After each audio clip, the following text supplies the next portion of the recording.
Today's discussion is going to be somewhat of a continuation from yesterday's. We're discussing Perek Hilchos Beis Habechirah, which speaks about the halachas of guarding the Beis Hamikdash. The Mishnah in the beginning of Maseches Mitzvos describes how guarding the Beis Hamikdash works. It says that the Kohanim guarded the Beis Hamikdash in three places: in Beis Haftinas, Beis Hanitzos, and Beis Hamoket. It says that Beis Haftinas and Beis Hanitzos were on the second floor; they were aliyos, and Beis Hamoket was a kippah. We'll get exactly to what that means. And then it says that the Levi'im guarded in another 21 places. A few Mishnahs later, the Mishnah describes the Beis Hanitzos, which is one of the places that the Mishnah mentioned already that the Kohanim guarded, and it says Sha'Kohanim Ilmayla B'Levi'im Ilmata. The Kohanim guarded from above, and the Levi'im from below. Now, in this Mishnah, it seems like the Kohanim and the Levi'im were in the same place, and the Kohanim were above, and the Levi'im were below. But in the first Mishnah, it seems to imply that the Kohanim and the Levi'im were in different places.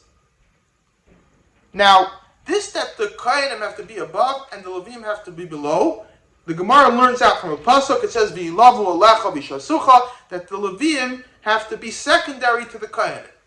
So how do you bring out that the Levi'im are secondary to the Kohanim? The Kohanim watch from above and the Levi'im watch from below. But how do we reconcile this seeming contradiction if the Kohanim and the Levi'im guarded in the same place or not? So you have in the Rishonim three ways how to explain this. The first says that there were a total of 21 places in the Beis Hamikdash that were guarded. 3 out of these 21 were guarded by Kohanim and Levi'im, and the other 18 were guarded only by Levi'im. So the 3 places that the Kohanim guarded that the Mishnah describes are also included in the 21 places that the Levi'im described. And these Rishonim will have to work out how these 3 places are also included in the 21 places. They might have to be a little creative to figure that out, but that's their shita. The second opinion is that there were a total of 24 places that were guarded. 3 places were guarded by Kohanim and Levi'im, and the other 21 were guarded only by Levi'im. So when the Mishnah says that there were 21 places that were guarded by Levi'im, it means in addition to the 3 places where they were under the Kohanim, or secondary to the Kohanim. Then there's a third opinion. The third opinion is the Mefarish of Maseches Tamid.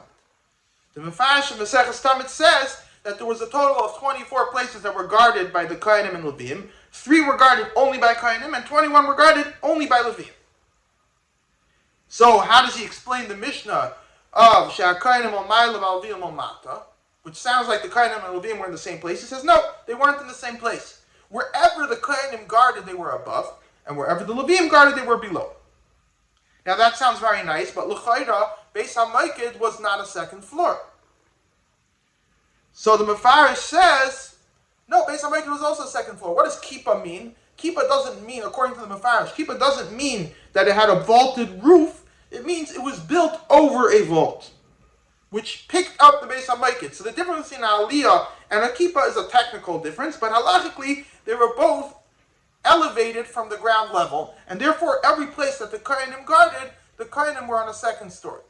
According to the opinion that the Kohanim and Levi'im guarded in the same place, so you can say that the Beis Hamoket was on the ground floor, and how were the Levi'im tafel to the Kohanim in those places? In those places, the Kohanim were inside and the Levi'im were outside.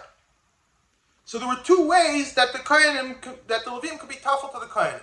According to those that say that the Levi'im and Kohanim guarded in the same places, there are 2 ways that the Levi'im can be tafel to the Kohanim. One way is the way the Gemara describes that we learn from V'yilavu alecha, that the Levi'im have to be under the Kohanim.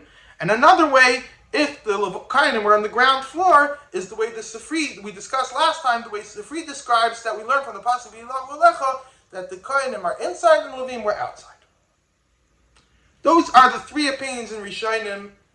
Now let's get to the Rambam.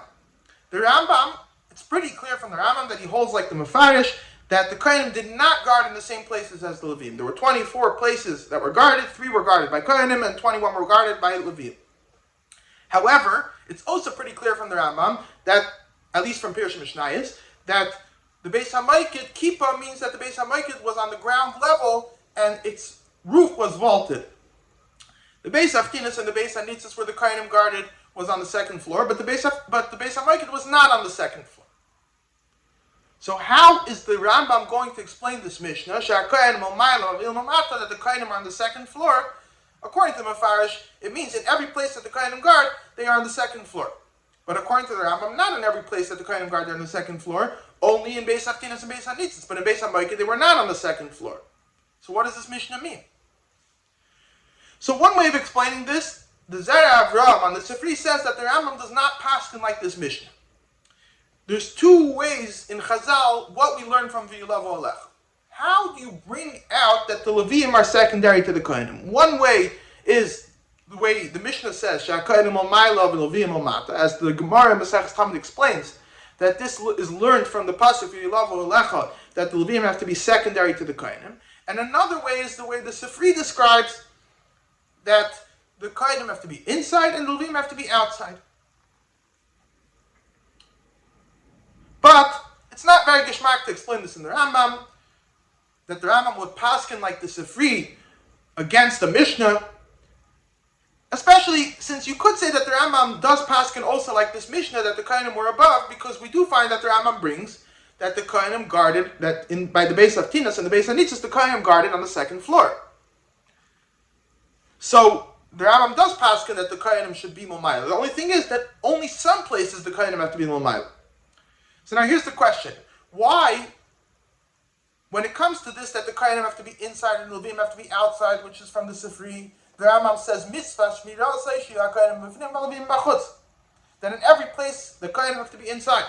When it comes to this, that the Kohanim have to be above and the Levi'im have to be below, the Rambam says that some of the places that the Kohanim guarded were on the second floor, but not every place do the Kohanim have to be on the second floor. Now, last time, we discussed the machlokes. What does mibifnim mean? What does it mean that the Kohanim have to be inside? Does it mean that they have to be inside the Azara, or does it mean that they have to be indoors? Now, if you say the Kohanim have to be inside the Azara, this has nothing to do with the V'yulavu Alecha. This has nothing to do with the Levi'im being secondary to the Kohanim. This is a din in mitzvah, as in the Rambam's word, mitzvah shmirasai. The mitzvah of guarding the Beis Hamikdash is that the Kohanim should be in the Azara. So according to this, it's not really a question. The Kohanim have to be inside that Azara. And in addition to that, there must be some Kohanim which are on a second level, on a second story, higher than the Levi'im, to bring out how the Kohanim are on a higher level than the Levi'im. Not all the Kohanim have to be on the second story. Only some of the Kohanim have to be on the second story. If some of the Kohanim are on the second story, that already brings out the Maila of the Kohanim over the Levi'im. At least that's what it would seem. But if you say that it says Kohanim Mifnim means that the Kohanim have to be indoors, and this is learned from the pasuk V'yulavu Alecha, that this brings out how the Levi'im are secondary to the Kohanim, then it's very hard to understand why we learn two dinim from V'yulavu Alecha. One is that the Kohanim have to be inside, the Levi'im have to be outside. One is that the Levi'im have to be under the Kohanim. Why in one of these dinim do we say that all the Kohanim have to be inside, and in the other one we say only some of the Kohanim have to be in a second level? So I was thinking maybe you can give an answer to this. Ulay yesh le'emar, like this. Why do you need two things to make the Levi'im secondary to the Kohanim? So I think you have to say it like this. There's two things over here. One is that the Levi'im are secondary to the Kohanim, and one is that the Kohanim are superior to the Levi'im. One is the din in the Kohanim, one is the din in the Levi'im. One is bringing out the Maila of the Kohanim, and one is bringing out the Tfeilus of the Levi'im. How do you bring out what's the natural place for a person to guard? The natural place is indoors on the first floor. So when you want to bring out that there's a mile in the Kohanim, you put some of the Kohanim on the second floor to show that the Kohanim are higher. You don't need all the Kohanim on the second floor, you need some of them on the second floor to show that the Kohanim have a certain mile, that only they can be on the second floor. When you want to bring out how the Levi'im are secondary, you have to put some of them outside to bring out how only the Kohanim, only the Levi'im aren't all inside. There are some Levi'im which are outside. And that brings out how the Levi'im are secondary to the Kohanim. So according to this, we can explain why all the Kohanim have to be indoors, and only some of the Kohanim have to be on the second floor.